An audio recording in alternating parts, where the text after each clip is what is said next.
செய்கின்றவர்கள் மக்கள் தான்.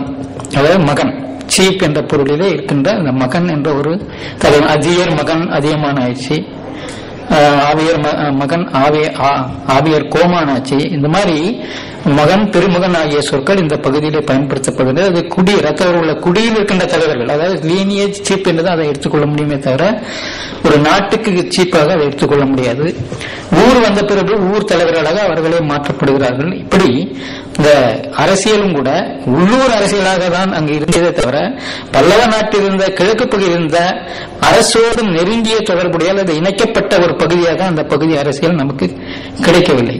இந்த அடிப்படையில் பார்க்கும்போது இது பட்டன்ஸ்டீன் என்பவர் குறிப்பிட்ட செக்மெண்ட் ஸ்டேட்டை குறிக்குமா என்று கேள்வி எழுப்பும்போது அதற்கான கூறுகள் இருந்தாலும் அவர் கூறுகின்ற செக்மெண்ட் ஸ்டேட் அந்த பகுதியிலே இருந்ததற்கான சான்றுகள் குறைவாக தான் நமக்கு கிடைக்கின்றது. ரமீலா தாப்பர் அவர்கள் செக்மெண்ட் ஸ்டேட்டை பற்றி ஒரு விமர்சனம், சிறிய விமர்சனம் செய்திருக்கின்றார்கள். அந்த விமர்சனத்திலே இந்த தியரி, இந்த முதலாக இந்த தியரி கூறுவது ஏற்கனவே மோனோலித்திக் என்று சொல்லிக் கொண்டிருக்கின்ற இந்த இந்திய அரசை பற்றி சொல்கின்ற ஒரு கருத்துக்கு மாற்று கருத்தாக வந்திருக்கின்றது என்பது வரவேற்கத்தக்கது.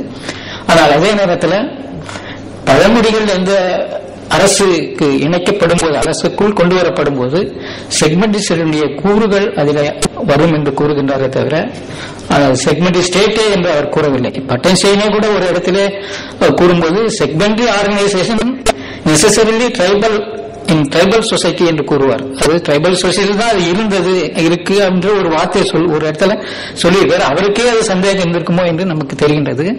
அந்த அடிப்படையிலே இந்த பகுதியில் வாழ்ந்த மக்கள் குடிகளாக கிபி 10ஆம் நூற்றாண்டு, ஏற்கனவே காலையிலே சுப்பிரமணியம் அவர்கள் பேசும்போது இந்த விஷயத்தை சொல்லிவிட்டால், இருந்தாலும் அது உள்ள எப்படி இருந்தது, அதனுடைய ஹைரார்க்கி, அது மாதிரி மகன், சேவகன், அதற்கு மேல அரசன், அதுக்கு மேல பெருமன், இந்த மாதிரி போட்டு பார்க்கும்போது பார்க்கறதுக்கு பார்த்தா பிரமிட் மாதிரி பட்டன்ஸ்டைன் சொல்ற மாதிரி அது இருக்கும். இருந்தாலும் பல்லவ அரசுடைய ஆட்சி அதிகாரம் இந்த பகுதியிலே செல்லுபடியானதாக நமக்கு தெரியவில்லை.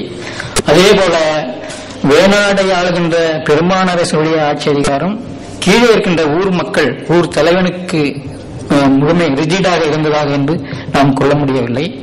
ஆனால் தலைவன், அந்த குடிக்கு தலைவனாக இருப்பவன் தனக்கு கீழ் இருக்கின்ற சேவர்களை வைத்துக் கொண்டு நிறை மீட்டல், நிறை கவர்தல் போன்ற தொழிலில் ஈடுபட்டிருக்கிறார். இது தேவை. அந்த பகுதியிலே கால்நடை மேய்ப்பு ஒரு முக்கிய பிரைமரி தொழிலாக இருந்ததால் இது மாதிரி கேட்டில் ரைஸ் நடப்பது அந்த பகுதியிலே இயல்பானது. இது வேதத்தில் நிறைய குறிப்புகள், இதை பற்றிய குறிப்புகள். கேட்டில் இறந்து போனா திரும்ப ரெக்யூப் பண்றது இந்த காவிஸ்டி என்ற அந்த பூசலினால் என்று கூறுவதை பார்க்கின்றோம். அது மாதிரி பார்க்கும்போது இங்க அந்த பூசல் தொடர்ந்து கிபி 11ஆம் நூற்றாண்டு வரையில் ரொம்ப அதிகமாக இருந்ததை பார்க்கின்றோம். பல்லவர் காலத்தில் மிக அதிகமாக இருந்தது. அவரவர் அது குறைந்து கொண்டு வருகின்றது. அந்த செடனைசேஷன் வரும்போதுதான் சொந்த காலத்தில் தான் இந்த பகுதியில் ஏரிகள், குளங்கள் எல்லாம் வெட்டி இருப்பதை பார்க்கின்றோம். அதற்கு முன்பு அந்த பகுதியில் நீர்நிலைகள் இருந்ததற்கான சான்று நமக்கு கிடைக்கவில்லை. தொழில் சான்றுகளும் கூட அந்த பகுதியிலே மருத வேளாண்மை செய்வதற்கான சான்றுகளை நமக்கு அளிக்கவில்லை. கேழ்வரகு, சோளம் போன்ற சான்றுகள் தான் நமக்கு இதுவரையில் அகழ்வு செய்த பகுதியிலே கிடைத்திருக்கின்றன. ஆனால் அது நெல்லோ அரிசியோ கிடைத்ததா நமக்கு தெரியவில்லை. மலைவடுகளாற்றில் மருத நிலத்தை பற்றியும் நெல்லை பற்றியும் குறிப்புகள் இருந்தாலும் ஆர்கியாலஜி நமக்கு அதற்கு சான்றாக எந்த இதையும் நமக்கு தெரியல. சங்க இலக்கியத்தில் மழவர் என்ற ஒரு குழுவை பற்றிய செய்தி நிறைய இருப்பதை பார்க்கின்றோம். இந்த நடுகல் கல்வெட்டிலும் ஒரு கல்வெட்டில் மட்டும் மழவர் என்ற ஒரு சொல் வருகிறது. 2 கல்வெட்டில் மழவூர் என்று சொல் வருகின்றது.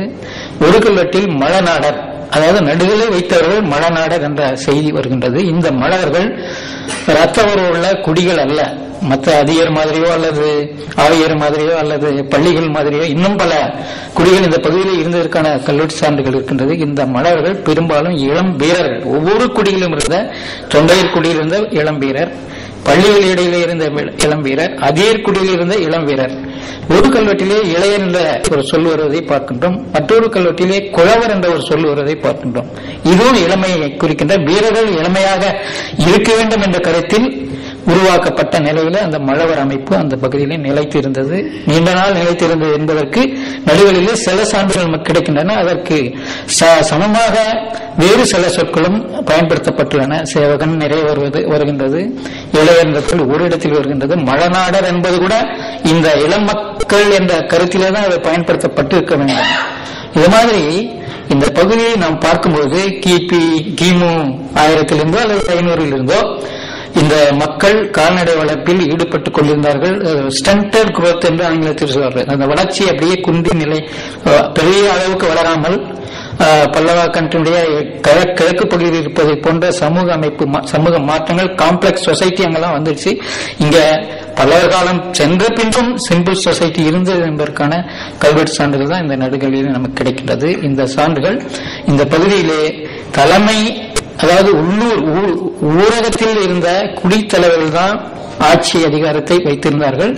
இந்த அரசரும் சரி, பருமரும் சரி, பல்லவரும் சரி அல்லது கங்கரும் சரி, அந்த ஆட்சி அதிகாரம் அவ்வளவு ரிஜிடாக இல்லை, அவர்களை போய் தொடக்கூட இல்லை என்று நாம் கருத வேண்டிய நிலையில் இருக்கின்றோம். சில படங்களை மட்டும் போட்டு இது இந்த அரசியல், அந்த அரசியல் எப்படி இருந்தது, அந்த பருமர் அரசர் அவருக்கு மக்களுக்கு சேவர் வரணும், அது ஈக்குவலா போட்டாங்க.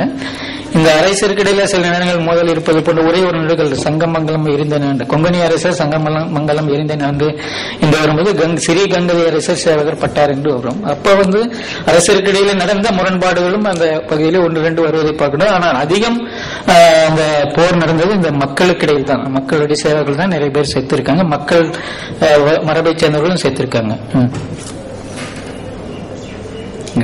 அதுக்கடுத்தது இதுல வரும். இந்த நடுகள் பெருங்களத்தூர் என்ற ஊரிலே இருந்து எடுக்கப்பட்ட ஒரு நடுகள். கிபி 5ஆம் நூற்றாண்டுக்கு இருக்கலாம். இதே இந்த நடுகள் இருக்கின்ற பெருங்களத்தூருக்கு அருகிலே ஒரு கோரையார் என்ற ஒரு ஊர் உள்ளது. அந்த நடுகளிலே பாத்தீங்கன்னா அந்த வட்டெழுத்து ஏற்கனவே பார்த்திருப்பீர்கள், 2 பேர் நின்ற நடுகள் கிளாசிக்கலா இருக்கு அந்த வட்டெழுத்து. ஆனால் இதுல நிறைய கண்ணாபின்னான்னு எழுதியிருப்பாங்க. அது மட்டுமல்ல, எழுத்து சரியான முறையில் இல்ல, தப்பு நிறைய இருக்குது. மகன் என்ற ஒரு சொல்லில இருக்கின்ற 2 சுழி நகரத்தை தலைவராக போட்டிருக்கிறார்கள். ஆக இந்த நடுகள் ஊர்ல இருந்தா ஏதோ ஒரு ஸ்கிரைப் குரூப் வடிச்சிருக்கணும். அந்த நடுகள், அதாவது குறையால் இருக்கின்ற நடுகர்களை வடித்தவர்கள் பெரும்பாலும் அந்த சீப்பினுடைய ஆர்டர்ல அந்த நடுகள் வடிச்சிருக்கலாம். எல்லா 3 நடுகர்களுமே அங்க மிக அழகாக இருப்பதை நீங்க பார்க்கணும். இதே மாதிரி நடுகள் புளியானூர் என்ற ஊரிலே தருமபுரி மாவட்டத்தில் கிடைக்கின்றது. அந்த ஊர்ல இருக்கின்ற நடுகளும் இந்த நடுகளும் ஒரே ஸ்கிரைப் குரூப், அதாவது எழுதுகின்ற மரபை சேர்ந்தவர்கள் எழுதியிருக்க வேண்டும். அதுலயும் தப்புகள் நிறைய இருக்கும். இதே மாதிரிதான் அதில் எழுதியிருக்காங்க எழுத்துக்கள். இது அண்மையிலே கிடைத்த அகரஞ்சேரி என்ற ஊரிலே கிடைத்த நடுகள். இதை பத்தி காலையிலே பேசிட்டாங்க. இதை பத்தி நான் அதிகம் சொல்ல வேண்டியதில்லை. நிறைய அதாவது வட்டெழுத்து தமிழ் எழுத்து கலந்த ஒரு நிலையில எழுதப்பட்ட கல்வெட்டு. இதிலும் தமிழிலே வட்டெழுத்திலே தவறுகள் இருப்பதை பார்க்கின்றோம். இருந்தாலும் பல்லவா கண்ட்ரிக்கு அருகில் இருக்கிறதால இது தமிழ் எழுத்தினுடைய இன்ஃபுளுன்ஸ் அதிகம் இருக்கிறத இதுல பார்க்கலாம். இது நாய் நடுகள், இதை பத்தி அதிகம் நான் சொல்ல வேண்டிய ஏற்கனவே நிறைய பேசிட்டாங்க. இதுல ஒண்ணுமில்ல, பொற்றொக்கையார் என்ற ஒரு சொல்லுவது. பொற்றொக்கையார் மகன் சேவகன் கரிந்தேவ கத்தி. பொற்றொக்கையார் தான் இதுல முக்கியமா நான் சொல்றேன். பொன் மாந்தனார், பொற்கோவனார், பொன்னிறைவர், பொற்சேந்தியார், பொன்னரம்பனார் என்று பொன் என்ற அடைமொழியோடு செங்கம் பகுதியில் மட்டும்தான் அதிகம் கிடைக்குது. தருமபுரி பகுதியில் இந்த பொன் அடைமொழி எந்த தலைவருக்கும் வரல. எதனாலும் தெரியல. ஒருவேளை இது அவங்களுடைய ஒளிமிக்க அல்லது ரொம்ப இதுவான தலைமைக்கு தகுதியான என்ற படுகையில் ஆளப்பட்டதா, அல்லது கேட்டில் பொன் என்று எடுத்துக்கொண்டால் பொன்னை வைத்திருப்பவன் என்ற பொருள், அதாவது கேட்டிலை வைத்திருப்பவன் உரிமையானவன் என்ற பொருளில் ஆளப்பட்டதா என்பது நமக்கு தெரியவில்லை. ஆனால் ஒரு நடுகள் பராந்தனுடைய நடுகள் விருஞ்சிபுரம் என்ற ஊரிலே பொன்னை